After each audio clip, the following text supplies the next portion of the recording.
느헤미야서 13장 15절부터 31절까지의 말씀을 우리 함께 교독하겠습니다. 그때 내가 본즉 유다에서 어떤 사람이 안식일에 술틀을 밟고 곡식단을 나귀에 실어 운반하며 포도주와 포도와 무화과와 여러 가지 짐을 지고 안식일에 예루살렘에 들어와서 음식물을 팔기로 그날에 내가 경계하였고, 또 두로 사람이 예루살렘에 살며 물고기와 각양 물건을 가져다가 안식일에 예루살렘에서도 유다 자손에게 팔기로 내가 유다의 모든 귀인들을 꾸짖어 그들에게 이르기를, 너희가 어찌 이 악을 행하여 안식일을 범하느냐? 너희 조상들이 이같이 행하지 아니하였느냐? 그래서 우리 하나님이 이 모든 재앙을 우리와 이 성읍에 내리신 것이 아니냐? 그럼에도 불구하고 너희가 안식일을 범하여 진노가 이스라엘에게 더욱 심하게 임하도록 하는도다 하고, 안식일 전 예루살렘 성문이 어두워갈 때에 내가 성문을 닫고 안식일에 지나기 전에는 열지 말라 하고, 나를 따르는 종자 며칠 성문마다 세워 안식일에는 아무 짐도 들어오지 못하게 하였으므로, 장사꾼들과 각양 물건 파는 자들이 한두 번 예루살렘 성 밖에서 자므로 내가 그들에게 경계하여 이르기를, 너희가 어찌하여 성 밑에서 자느냐? 다시 이같이 하면 내가 잡으리라 하였더니, 그부터는 안식일에 그들이 다시 오지 아니하였느니라. 내가 또 레위 사람들에게 몸을 정결하게 하고 와서 성문을 지켜서 안식일을 거룩하게 하라 하였느니라. 내 하나님이여, 나를 위하여 이 일도 기억하옵시고 주의 크신 은혜대로 나를 아끼시옵소서. 그때 내가 또 본즉 유다 사람이 아스돗과 암몬과 모압 여인을 맞아 아내로 삼았는데, 그들의 자녀가 아스돗 방언을 절반쯤은 하여도 유다 방언은 못하니, 그 하는 말이 각 족속의 방언이므로 내가 그들을 책망하고 저주하며 그들 중 몇 사람을 때리고 그들의 머리털을 뽑고 이르되, 너희는 너희 딸들을 그들의 아들들에게 주지 말고 너희 아들들이나 너희를 위하여 그들의 딸을 데려오지 아니하겠다고 하나님을 가리켜 맹세하라 하고, 또 이르기를, 옛적에 이스라엘 왕 솔로몬이 이 일로 범죄하지 아니하였느냐? 그는 많은 나라 중에 비길 왕이 없이 하나님의 사랑을 입은 자라. 하나님이 그를 왕으로 삼아 온 이스라엘을 다스리게 하였으나 이방 여인이 그를 범죄하게 하였나니, 너희가 이방 여인을 아내로 맞아 이 모든 큰 악을 행하여 우리 하나님께 범죄하는 것을 우리가 어찌 용납하겠느냐? 대제사장 엘리야십의 손자 요야다의 아들 하나가 호론 사람 산발랏의 사위가 되었으므로 내가 쫓아내어 나를 떠나게 하였느니라. 내 하나님이여, 그들이 제사장의 직분을 더럽히고 제사장의 직분과 레위 사람에 대한 언약을 어겼사오니 그들을 기억하옵소서. 내가 이와 같이 그들에게 이방 사람을 떠나게 하여 그들을 깨끗하게 하고, 또 제사장과 레위 사람의 파녀를 세워 각각 자기의 일을 맡게 하고, 또 정한 기한에 나무와 처음 익은 것을 드리게 하였사오니 내 하나님이여, 나를 기억하사 복을 주옵소서. 아멘. 할렐루야. 네, 오늘도 하나님이 주신 은혜와 평강이 우리 모두에게 함께하기를 주의 이름으로 축복합니다. 네, 오늘 안식일에 관하여서 느헤미야가 단호한 결정을 내리는 본문이 오늘 본문입니다. 안식일에 사람들이 장사를 하고 있었어요. 그러니까 포로기에 70년을 지나면서 이스라엘 공동체가 예배가 무너지고 함께했던 사람들의 공동체가 무너지면서 이렇게 지금 안식일의 기능이 떨어져 있는 상태이죠. 그래서 느헤미야는 몇 가지 중요한 개혁을 서두릅니다. 그 중에 안식일을 온전하게 회복하는 것이죠. 자, 15절을 보겠습니다. 15절을 같이 읽어볼게요. 시작. 그때 내가 본즉 유다에서 어떤 사람이 안식일에 술틀을 밟고 곡식단을 나귀에 실어 운반하며 포도주와 포도와 무화과와 여러 가지 짐을 지고 안식일에 예루살렘에 들어와서 음식물을 팔기로 그날에 내가 경계하였고. 여기서 보니까 안식일에 술틀을 밟고 곡식단을 나귀에 실어 운반하고 포도주와 포도와 무화과와 여러 가지 짐을 싣고 안식일에 예루살렘에 들어와서 음식물을 팔지요. 그런데 그때 느헤미야가 이것을 경계했다. 왜 그렇습니까? 안식일이 온전하게 지켜지지 않았기 때문입니다. 안식일에 장사를 했다는 거예요. 예배당 오는 목적이 장사를 하기 위해서 성전에 사람들이 들락날락 한다는 겁니다. 16절, 또 두롯 사람이 예루살렘에 살며 물고기와 각양 물건을 가져다가 안식일에 예루살렘에서도 유다 자손에게 팔기로, 내가 유다의 모든 귀인들을 꾸짖어 그들에게 이르기를 너희가 어찌하여 이 악을 행하여 안식일을 범하느냐. 18절 볼게요. 너희 조상들이 이같이 행하지 아니하였느냐. 거기다 밑줄 한번 그어보시죠. 너희 조상들이 이같이 행하지 아니하였느냐. 이 시점에서 보면 그들이 왜 포로되었는가, 왜 하나님 앞에 징계를 받았는가를 떠올리게 하는 본문입니다. 너희 조상들이 이같이 행하지 아니하였느냐. 그래서 우리 하나님이 이 모든 재앙을 우리와 우리 성읍에 내리신 것이 아니냐. 여기서 보면 조상들의 죄를 너희가 반복하려 하느냐, 이런 말씀이죠. 하나님 앞에서 자신들이 왜 그런 고통을, 포로 70년이라는 시간들을 당해야 했는지를 생각해 보면 우리가 하나님 앞에서 깨달을 게 있는데, 과거의 죄, 그러니까 이스라엘 민족의 죄, 그들이 하나님 앞에 징계와 채찍을 맞은 모든 일들이 우리로 말하면 믿음의 조상들에 관한 이야기지 않습니까? 그래서 우리 현재 우리가 어떻게 살지를 생각할 때 이와 같이 이스라엘 공동체가 내렸던 이런 재앙들이 우리에게 반면 교사가 되고, 이렇게 하면 이런 징계를 받겠구나 라고 하는 사실을 우리는 기억해야 합니다. 자, 조상들이 이같이 행하지 않았느냐, 그래서 또 다시 이런 죄를 짓고 징계를 받으려고 하느냐, 그런 질문이 그 안에 있는 거죠. 26절을 보겠습니다. 26절을 또 한번 읽어볼게요. 같이요. 시작. 또 이르기를 옛적에 이스라엘 왕 솔로몬이 이 일로 범죄하지 아니하였느냐. 여기서 보면 옛적에 이스라엘 왕 솔로몬이 이 일로 범죄하지 않았느냐, 똑같은 얘기예요. 아까 18절에 너희 조상들이 이같이 행하지 않았느냐, 또 26절에 또 이르기를 옛적에 이스라엘 왕 솔로몬이 이 일로 범죄하지 않았느냐, 이 질문을 우리에게 던지고 있는 거예요. 느헤미야는 지금 이스라엘 유다 공동체에게 이 질문을 하는 거예요. 너희 잊었냐? 옛날에 이런 일 때문에 우리가 포로로 끌려갔던 걸 잊어버린 거냐? 정신 차려라, 이 얘기를 하는 거죠. 그리고 26절에 옛적에 이스라엘 왕 솔로몬이 이 일로 범죄하지 않았냐, 이 일은 뭐냐면 그들이 이방 여인들과 결혼을 한 거예요. 그의 자식들이 이방 여인들과 결혼하는 일을 허락한 거예요. 아들이 또 이방 여인을 며느리로 이렇게 아내로 맡게 하고, 또 딸들이 이방 남자를 사위로 또 남편으로 맞이하는 것을 이스라엘 유다 공동체가 허락했다는 거예요. 그것은 곧 이들에게 있어서 징계와 멸망을 자초하는 일이죠. 그래서 느헤미야는 정확하게 이 일의 원인을 분별하고 있었다는 거죠. 왜 우리가 이렇게 고통을 당했는지, 70년 포로기는 왜 있었는지를 생각해 보는 거예요. 자, 그러면 지금 2025년 12월을 살고 있는 우리에게 이 메시지는 어떻게 들려야 할까요? 하나님은 우리에게 뭐라고 말씀하실까요? 자, 우리에게 왜 이 메시지를 지금 듣게 하시고 보게 하셨을까요? 하나님께서 그들 가운데 축복해 주셨으나 하나님 앞에서 그들이 그 믿음의 정결을 지키지 못하고 그들이 또 범죄하면 이와 같이 이스라엘 공동체가 책망과 징계, 그리고 포로로 끌려갔던 모든 고통의 시간을 맞이했듯 우리에게도 그런 시간이 올 수밖에 없다. 그것을 우리에게 가르쳐 주고 있습니다. 26절에 보면요, 또 이르기를 옛적에 이스라엘 왕 솔로몬이 이 일로 범죄하지 않았느냐, 그는 많은 나라 중에 비길 왕이 없이 하나님의 사랑을 입은 자라. 거기서부터 읽어볼게요. 시작. 하나님이 그를 왕으로 삼아 온 이스라엘을 다스리게 하셨으나 이방 여인이 그를 범죄하게 하였나니. 자, 여기서 보면 주어가 하나님이잖아요. 하나님이 그를 왕으로 삼아 온 이스라엘을 다스리게 했는데 정신 못 차리고 이방 여인과 결혼함으로 우상 숭배가 유다 땅에 넘어오는 다리 역할을 한 거예요. 자기가 무슨 죄를 저질렀는지, 이 솔로몬은 통치 말미에 하나님께서 자기에게 은혜를 베푸신 걸 잊고 마치 당연한 것이고 자기의 의와 공로인 것처럼 그렇게 정신 차리지 못했을 때 그가 어떤 고통을 당했습니까? 다 모든 것으로부터 빼앗기고 그 이후에 분열 왕국이 시작되잖아요. 남유다와 북이스라엘이 갈라지게 된 것은 철저하게 솔로몬이 하나님 말씀을 어겼기 때문입니다. 여러분, 느헤미야는 안식일의 기능을 회복하기 위해서 장사하는 사람들을 못 들어오게 막아버립니다.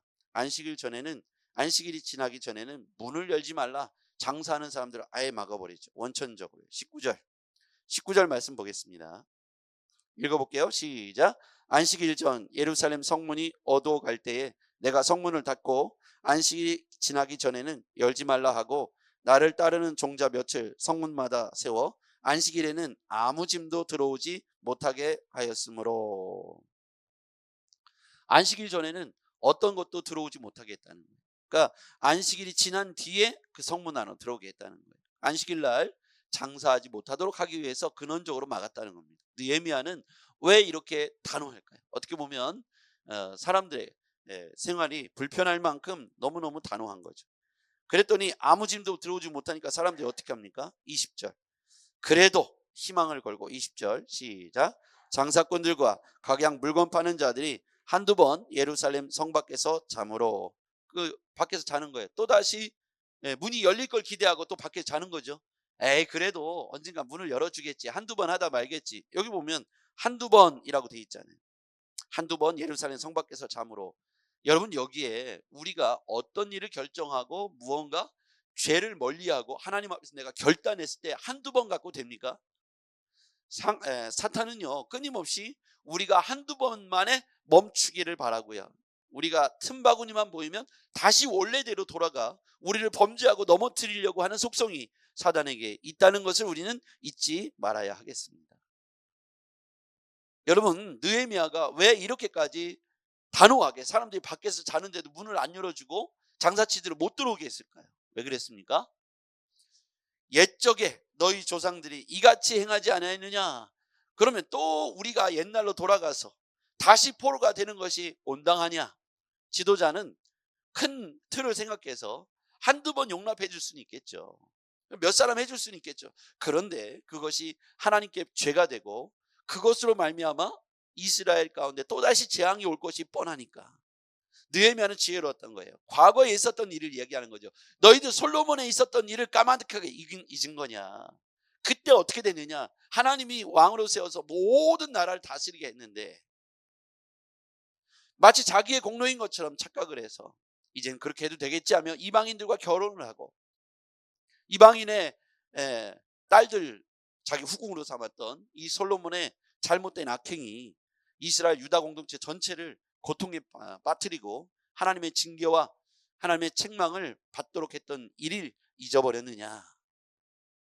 옛적의 조상들이 이와 같이 안식일을 범했다가 하나님보다 세상을 더 사랑하고 우상들을 사랑하고 물질을 사랑하다가 자 포로로 끌려가서 70년 고생한 걸 잊어버렸느냐. 여러분 우리가 다시 그때로 돌아갈 수 없지 않습니까? 옛사람 옛자아를 그리워하지 마시고 오늘 새 사람으로 결단했다면 여러분 단호하기를 바랍니다. 한두 번이 아니라 쭉 행하기를 바랍니다. 의지가 꺾이지 않고 하나님 앞에 믿음의 결단들이 흔들리지 않기를 바랍니다. 사단은 끊임없이 우리에게 한두 번만에 그칠 것을 우리 마음속에 종용하지요. 게으름을 가지고 우리를 흔들어 놓고요. 한두 번에 우리의 마음과 믿음이 흔들리기를 기대하고 있습니다. 그러나 느헤미야는 단호했어요. 안식일 지나기 전에는 절대로 열지 말라. 아무리 밖에서 사람들이 누워 있어도 자도 절대로 하지 말라. 그럼 어떻게 됐습니까? 21절. 성 밖에서 자고 있는 사람들이 있어도 문을 열어주지 않습니다. 21절 시작. 내가 그들에게 경계하여 이르기를 너희가 어찌하여 성 밑에서 자느냐? 다시 이같이 하면 내가 잡으리라 하였더니 그 후부터는 안식일에 그들이 다시 오지 아니하였느니라. 아멘. 이게 승리의 비결이에요. 한두 번이 아니라 그냥 단호한 거예요. 지도자는 이것이 하나님의 뜻이라고 믿으면 절대로 타협해서는 안 되는 것이죠. 그러면 옛날로 돌아가는 거예요. 옛적에 너희 조상들이 이와 같이 행했던 것을 잊었느냐. 이렇게 느헤미야는 기준점이 분명한 겁니다. 하나님의 말씀, 하나님의 뜻이라고 생각하면 어떠한 흔들림도 없이 단호하게 한두 번도 용납하지 않고 그 근원을, 죄의 근원을 잘라버렸던 것을 기억해야 합니다. 그리고 어떻게 합니까? 22절. 내가 또 레위 사람들에게 몸을 정결하게 하고 성문을 지켜서 안식일을 거룩하게 하였느니라. 거기 하다 밑줄 그어볼까요? 레위 사람들에게 몸을 정결하게 하고 성문을 지켜서 안식일을 거룩하게 했다. 자, 안식일을 거룩하게 했다. 레위 사람들을 복원시키고요. 레위 사람들을 다시 그 직무에 충실하게 하도록 레위 사람들을 다시 성문 앞에 세우는 거예요. 레위 사람들은 오늘날 누구를 말하냐면 제사장 직분을 감당하는, 성전을 관리하고 예배를 집례하는 사람들이죠. 목회자들, 사역자들이라고 말할 수 있겠습니다. 그들에게 적당한 급료를 주고 임금을 주고 그 일을 성실하게 감당하도록, 논밭에 일하러 가지 않고 성실하게 이 일을 감당할 수 있도록 그렇게 길을 열어주었죠. 느헤미야가요. 안식일의 회복은 곧 유다 공동체, 예배 공동체 회복을 의미하기 때문입니다. 순서를 볼게요. 자, 느헤미야는 믿음의 가정을 회복할 말씀을 귀에 들려줬어요. 이게 굉장히 중요한 원리예요. 말씀을 서로의 귀에 들려주기를 바랍니다. 그러니까 느헤미야가 포로에 들어와서 이 민족을 어떻게 다시 은혜의 백성으로, 다시는 죄짓지 않고 포로되지 않고 하나님의 사랑과 축복을 받는 선민의 백성으로 어떻게 이 민족을 바꿔놓을까. 말이 그렇지, 여러분 70년 만에 돌아왔어요. 한 세대가 바뀐 거예요. 그럼 거의 다 까먹었을 거 아니에요. 우리 조상들이 어떠했는지 구전으로나 들었을 법한, 그리고 어렸을 때 경험한 분들이 이제 나이가 먹었을 정도. 70년이면요. 우리 뒤를 돌이켜보면 70년이면 6.25 때 이야기 아닙니까? 그렇죠? 1950년대, 2025년도니까 70년 하면 6.25 동란 때쯤에 태어난 사람들 얘기입니다. 그때 10살, 5살 사람들이 6.25 때 이랬어, 일제 때 이랬어, 이런 얘기를 우린 듣지만 세대가 다른 거예요. 이해를 못해요. 보릿고개 얘기하면 이해를 못하죠. 그러니까 70년이라는 간극이 다른 세대가 된 거예요. 그들에게 느헤미야는 어떻게 하면 신앙의 정통성과 신앙의 순수성과 하나님 앞에 다시 징계받지 않을 만큼의 신앙을 개혁할 것에 대해서 고민한 거예요. 어떻게 할까? 어떻게 하면 이 민족이 다시금 번제하지 않도록 하나님 앞에서 이 민족을 다시 세울까? 느헤미야는 고민합니다. 그러면서 단호하게 그들의 귀에 말씀을 들려줘야겠다. 가정의 회복이죠. 가정의 회복. 여러분 가정 안에서 암송하길 바랍니다. 말씀을 귀에 들려주세요.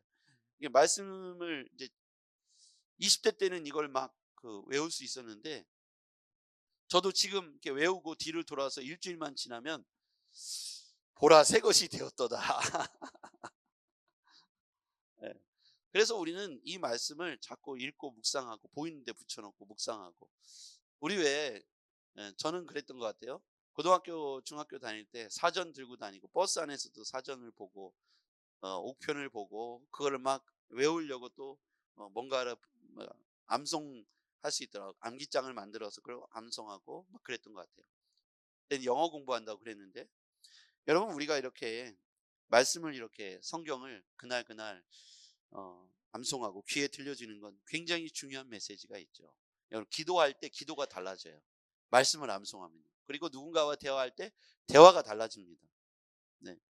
그리고 영적 리더들은 이 영적 리더로서의 자존감이나 위치가 이 성경을 묵상함으로 달라져요. 그래서 말씀을 반복해서 10번 읽을 때, 20번 읽을 때, 100번 읽을 때 묵상이 달라지고 깊어지고, 마치 샘이요 깊은 곳에 파고 들어가면 물이 나듯이 깊은 곳에 뭔가 캐내는 것처럼 그렇게 말씀이 이게 그 깊이가 놀랍더라고요. 한 구절을 그렇게 100번, 200번 외울 때 깨달아지는 포인트가 또 다르더라는 거예요. 그래서 한 주간 동안 하루에 4-5번씩 암송하셔서 이 말씀을 암송하길 바래요. 보너스잖아요. 이번에 디모데후서 3장 16절 한번 다시 띄워주세요. 얼마나 짧습니까? 그죠? 여러분 드디어 한 구절을 외울 수 있는 찬스입니다. 모든 성경은 하나님의 감동으로 된 것으로 교훈과 책망과 바르게 함과 의로 교육과 유익하니. 디모데후서 3장 16절. 한번 눈을 감아 볼까요? 해보겠습니다. 같이요. 시작. 모든 성경은 하나님의 감동으로 된 것으로 교훈과 책망과 바르게 함과 의로 교육하기에 유익하니. 디모데후서 3장 16절 말씀. 아멘. 여기서 핵심은 뭐예요? 하나님의 감동으로 성경이 쓰여졌다는 거예요. 하나님의 감동으로 쓰여졌기 때문에 성경을 읽는 독자는 우리잖아요. 그거를 그냥 성령의 조명 없이 읽으면 안 읽혀져요. 이해도 잘 안 돼요. 그렇죠? 왜냐하면 성령의 감동으로 쓰여졌기 때문에, 하나님의 감동으로 쓰여졌기 때문에 우리가 성령의 조명 없으면 이해가 잘 안 돼요. 그런데 반대로 성령이 우리 가운데 깨닫게 하시면 그게 다 믿어지는 거예요. 그래서 하나님의 감동으로 기록된 이 책을 여러분이 잘 암송해 보시기를 바랍니다. 자, 느헤미야가 유다 공동체를 회복하고 포로에 돌아와서 이 공동체를 회복시키기 위해서 첫 번째 한 게 그들의 귀에 말씀을 읽어줬다는 거예요. 두 번째는 뭐냐면 성전을 회복했다는 겁니다. 이 얘기는 성전의 회복은 무슨 의미입니까? 그들의 정체성, 신앙의 정체성을 회복하는 거예요. 예루살렘 성전을 건축하고 예루살렘 성벽을 건축한 건 그런 상징적 의미가 있습니다. 그래서 성전을 회복했다는 거예요. 우리로 말하면 예배 교회 공동체가 회복됐다는 거예요. 교회 공동체가 회복됐다는 거예요. 그 다음에 마지막은 안식일이 회복시키죠. 이 안식일이 뭡니까? 예배 공동체의 회복이죠. 그래서 이스라엘의 느헤미야의 개혁은 그들의 가정에 말씀이 들려지게 했고 성전을 회복시켰고 안식일을 회복시켰다는 것입니다. 그러면서 이렇게 하나님 앞에서 개혁을 완성하고서야 느헤미야가 드리는 기도의 내용이 달라집니다. 29절 볼게요. 29절부터 31절까지 쭉 읽겠습니다. 같이요. 시작. 네, 하나님이여, 그들이 제사장의 직분을 더럽히고 제사장의 직분과 레위 사람들에 대한 언약을 어겼사오니 그들을 기억하옵소서. 내가 이와 같이 그들에게 이방 사람을 떠나게 하여 그들을 깨끗하게 하고 또 제사장과 레위 사람의 반열을 세워 각각 자기 일을 맡게 하고 또한 정한 기한에 나무와 처음 익은 것을 드리게 하였사오니 내 하나님이여 나를 기억하사 복을 주옵소서. 아멘. 이렇게 개혁을 쭉 완성했습니다. 하나님이여 그러므로 이제 나에게 복을 주시옵소서.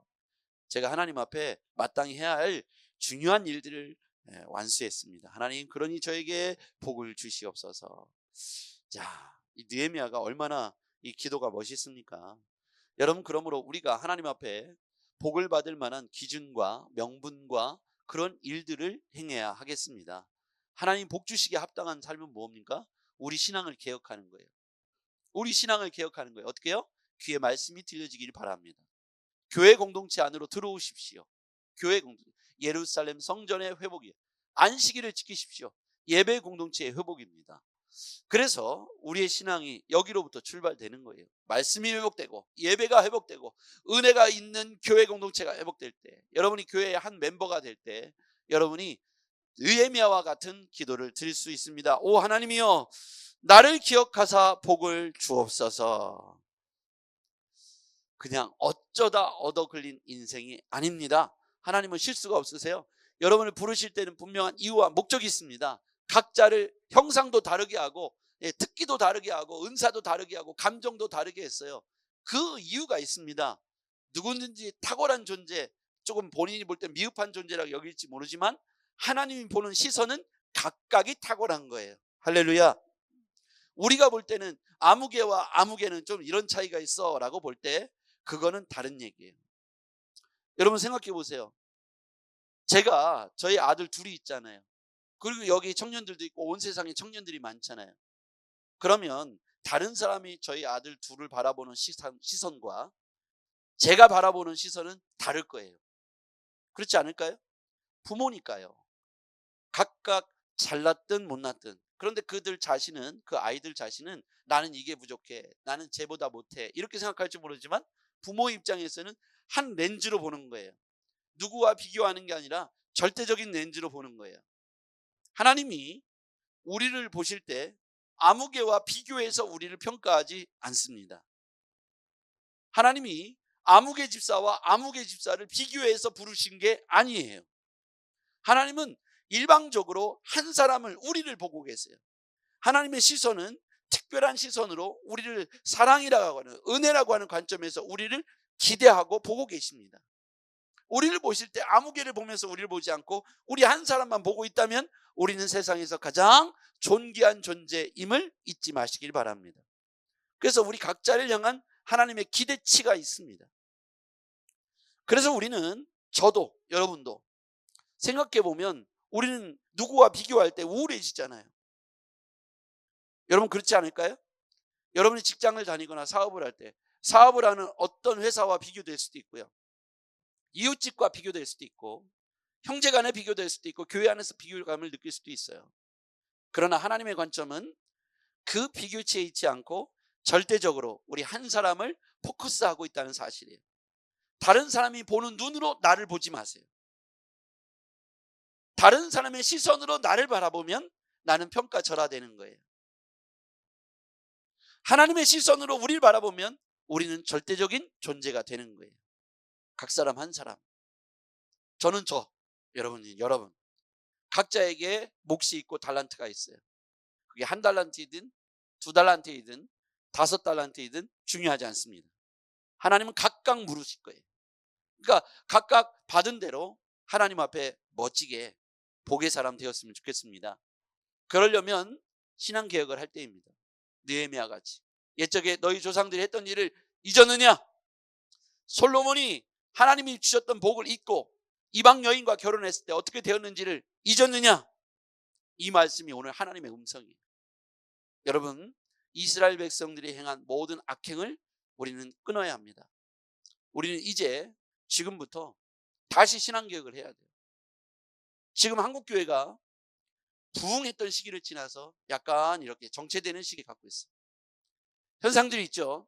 더 이상 기도의 시간들이 늘지 않고 사람들은 주 5일제가 되고 또 기본소득 이야기가 나오고 노령연금 나오고 국가장학금이 나오면서 그들 가운데 야생의 본능이 많이 사라진 거예요.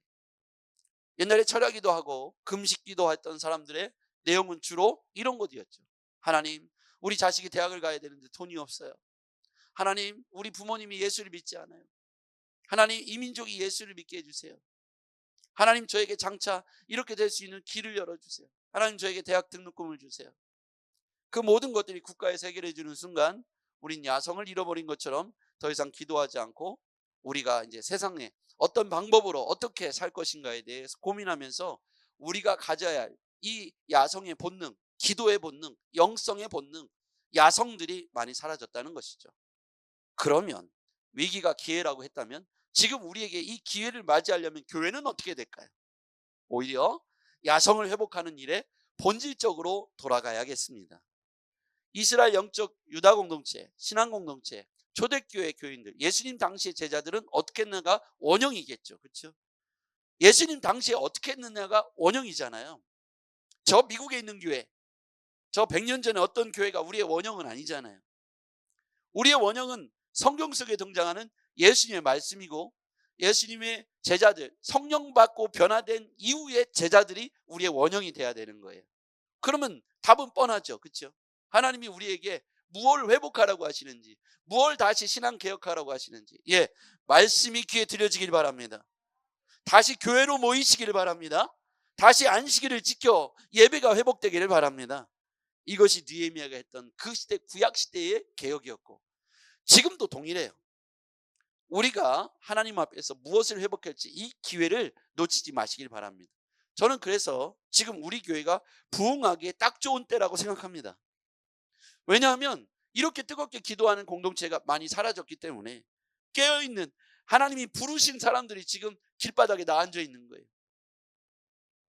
하나님이 부르신 사람들이 길바닥에 나앉아서 기도의 입을 막고 있고 헌신과 열정의 입을 막고 있어요. 아시겠지만 우리 교회에 이렇게 찬양단에 서가지고 변화된 사람들이 이 자리에 서서 누리는 은혜들이 있습니다. 기도할 때 무릎 꿇는 영성들을 통해서 하나님 부으시는 은혜들이 있습니다. 아직 길가에서 이 은혜가 어디 있는지를 모르고 헤매고 있는 사람들에게 우리 교회로 오라고, 지금이 우리 교회가 다시 잃어버린 양들을 추수하고 잃어버린 양들과 함께 강력하고 거룩한 영적 공동체의 일을 부흥의 때라고 저는 믿습니다. 전 숫자적인 부흥만을 말하는 게 아닙니다. 우리 안에서 이 추운 계절이 오히려 불이 역사하고 뜨거움이 역사해서 다시금 우리가 신앙이 견고해지는 신앙훈련의 시간들이 될 것이라고 생각합니다. 야외 활동들이 쉽지 않은 때죠. 그래서 우리는 성경을 귀에 읽어주고 암송하고 그리고 배우고 배운 대로 살아보고 기도하고 기도한 대로 응답을 보며 기대하는 삶으로 1, 2월, 12월, 1월, 2월, 3월을 잘 견뎌봅시다. 기도하겠습니다. 전능하신 아버지 하나님 감사합니다. 하나님께서 오늘 우리에게 신앙의 고백을 통해서 승리하게 하시고 성장하게 하시고 아버지 하나님 그 믿음의 열매를 보게 하셨습니다. 하나님 우리 교회 공동체가 다시금 말씀을 귀에 들려지게 하시고 교회 공동체를 모여지게 하시고 안식일이 회복되어져 예배 공동체가 다시 살아나 뜨거운 열정으로 기도할 수 있는 우리들이 되게 하여 주시옵소서. 예수님의 이름으로 기도하옵나이다. 아멘.